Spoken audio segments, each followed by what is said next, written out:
ए उमेश रमेश, सुबेरे सुबेरे मजा आइल ना? हाँ भैया। मंथरवा का कर रही भैया यहाँ? मौसी पड़ा मौसी। खुश रहा लोग, खुश रहा। का मौसी कोनो काम से आइल रहलू है कि खाली माई के बतावे आइल रहलू है कि बेटवा के बियाह में कतना दहेज पैलू है? ई तो लोगन के के कहला सा? ए मौसी, हमने सबे के सब पता चल गइल बा। अगर माई के पता चल गइल ना, तू अपने पतो के चाय बना के उनके बेटे तक लेके जालू। हाँ तो एमे बुराई का बा?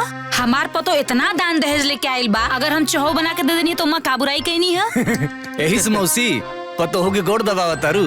एगो बात बतावा, तोहरा घर में वो लोग महारानी बन के रहा तारी और तू अपना ही घर में नौकरानी बन के रहा तारू। यही से मौसी लालच बुरी वाला होले का भैया?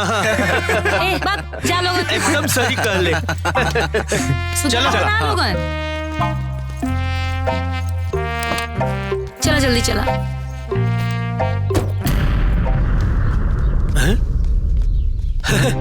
अरे माई, रउआ तबीयत कैसन बा?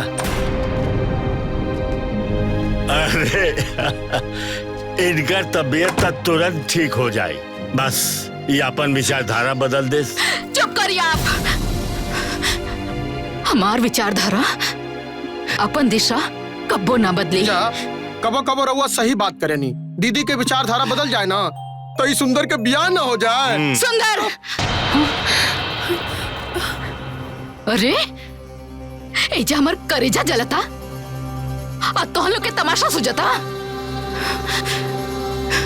तोहन लोग के का पता बाटे कि हमार मान सम्मान के कितना ठेस पहुंचल बा। हमार सारा सहेली हमार मजाक उड़ावत तरी सर।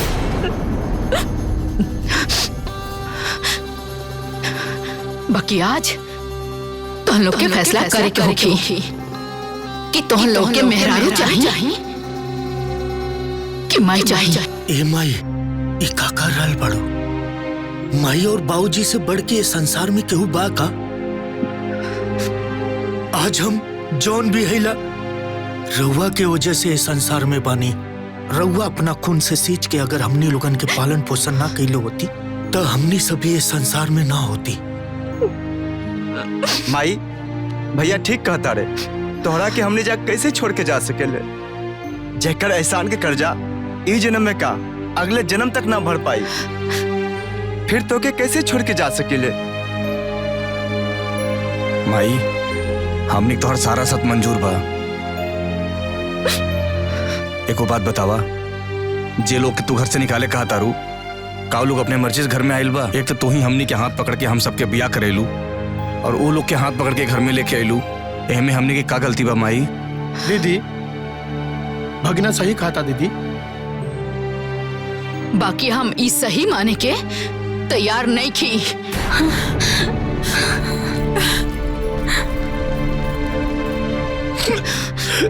माई, इतना बड़ फैसला खातिर हमनी के टाइम चाहिए।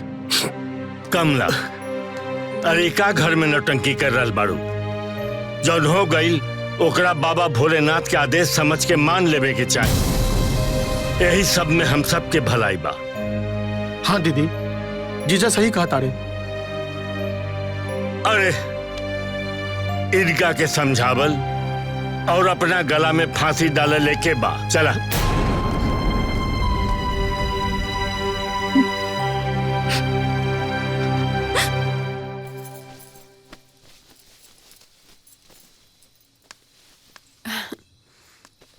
दीदी, किचन के सारा काम हो गइल बा। अच्छा,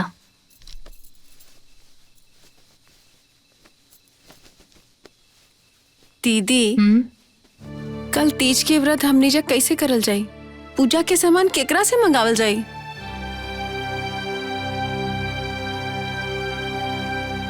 अगर हमने के तीज के व्रत करे के बा तो हमने के अपना अपना पति से मिले के ही पड़ी। बाकी वो लोगन से हमनी के कैसे मिलल जाई? अम्मा जी मिले दिहन तब ना। मामा जी, हमने के मामा जी से मिलल जाए। काहे कि ना वो दिल के बहुत अच्छा आदमी बाड़न और उहे हमनी के मदद भी कर सकेलन। चला मामा जी से मिलल जाओ पहले। चला ठीक बा दीदी।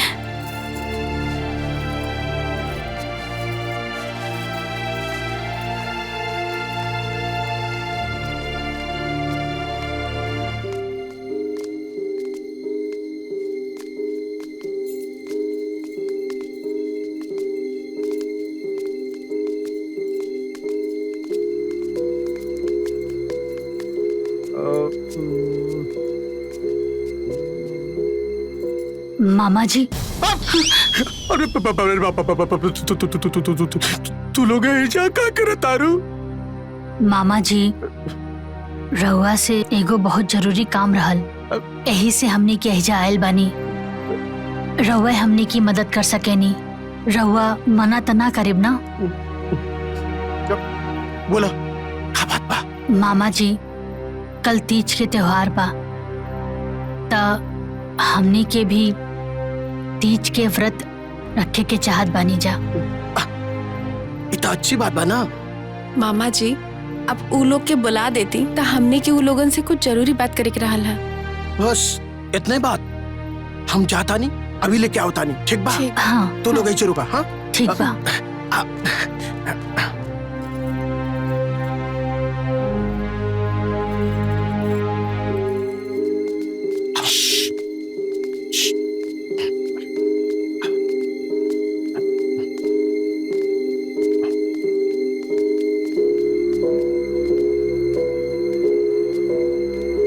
लेके आ गए नहीं। जा जा तू लोग जा, बात कर ला।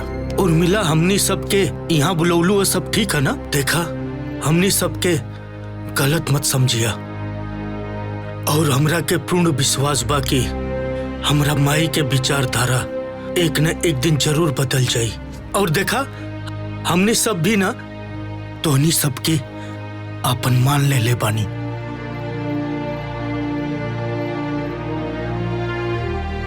भाभी हमनी के जब बोलौनी है कोनो जरूरी काम बका? हाँ कल तीज के व्रत हा। हर सुहागन स्त्री अपना पति की लंबा उम्र खातिर ई व्रत करेली। हमने भी अपना पति के लंबा उम्र खातिर ई व्रत रखे के चाहत बानी जा। ये तो बहुत बढ़िया बात बा भाभी। का भैया? हाँ हाँ हम बाकी देवर जी ई व्रत करे खातिर हमनी के कुछ सामान चाहत रहे।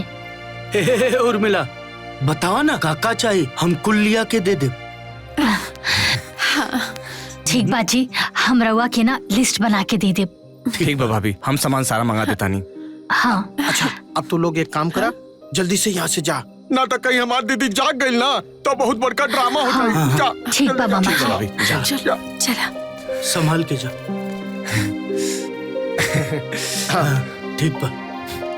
जितना भी सामान चाहे तू लोग चुपके से लाके दे दिया। ठीक बा? ठीक मामा।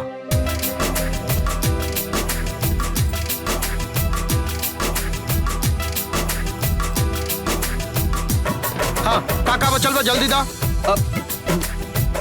उमेश जल्दी लाओ जोन सामान बाकी बा।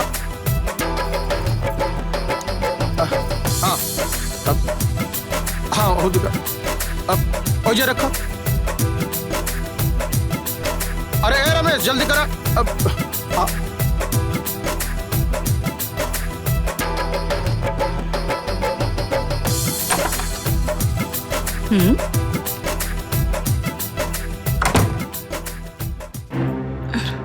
अरे लड़की इकुल का होता रे? आप केकरा से पूछ के? कमला अरे पूजा पाठ केहू से पूछ के ना कई जाला, इतना श्रद्धा और भक्ति से कई जाला। अरे बहु लोग के इ पहला तीज है, तोहरा तीज के का महत्व मालूम? तू तो कभी तीज कैलू? अरे हाँ हाँ कुल कमी हमरे अंदर बाटे। अरे जादूगरनी कुल ना रउआ सबके मती मार के रखले बाड़ी सन। अरे कमला तू काहे के बात के बतंगड़ बना रहल बाड़ू? आज के दिन बहुत शुभ बा। अगर तोहरा पूजा पाठ में मन ना लागेला तो तू अपना कमरा में आराम कर। ये लोग के करे तो पूजा पाठ।